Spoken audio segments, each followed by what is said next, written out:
नमस्कार दोस्तों, स्वागत है आपका आपके इस YouTube चैनल पर। आज हम आपको बताने वाले हैं कि कैसे सूर्यदेव ने कर्ण को सतर्क किया था कि पांडवों के हितैषी इंद्रदेव कर्ण से एक ब्राह्मण के वेश में कवच कुंडल मांगने आने वाले हैं। दोस्तों, इस कथा का उल्लेख महाभारत के वन पर्व के अंतर्गत आता है, जब सूर्यदेव कर्ण के स्वप्न में आते हैं और कहते हैं, हे कर्ण, देवराज इंद्र पांडवों का हित करने की इच्छा से एक ब्राह्मण के रूप में तुम्हारे पास कवच और कुंडल मांगने के लिए आएंगे। वे तुम्हारे स्वभाव को जानते हैं तथा पूरा संसार यह जानता है कि किसी सत्य पुरुष के मांगने पर तुम कुछ भी दे देते हो और स्वयं कभी कुछ नहीं मांगते। किंतु यदि तुम अपने जन्म के साथ ही उत्पन्न हुए इन कवच और कुंडलों को दे दोगे तो तुम्हारी आयु क्षीण हो जाएगी और तुम्हारे ऊपर मृत्यु का अधिकार हो जाएगा।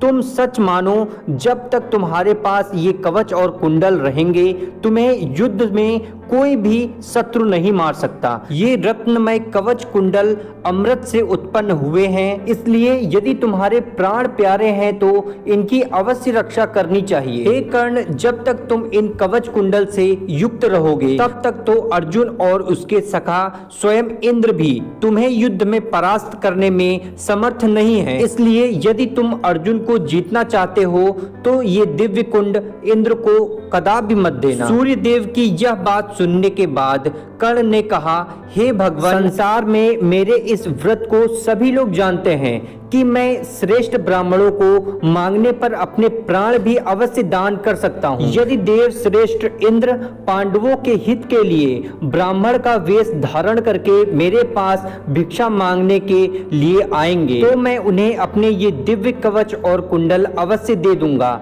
इससे तीनों लोकों में जो मेरा नाम हो रहा है उसे बट्टा नहीं लगेगा। मेरे जैसे लोगों को यश की ही रक्षा करनी चाहिए, प्राणों की नहीं। संसार में यशस्वी होकर ही मरना चाहिए। दोस्तों, आप लोगों को ये जानकारी कैसी लगी कमेंट बॉक्स में अवश्य बताना और वीडियो को लाइक कर देना, चैनल को सब्सक्राइब करके बेल आइकन को ऑन कर लेना ताकि आप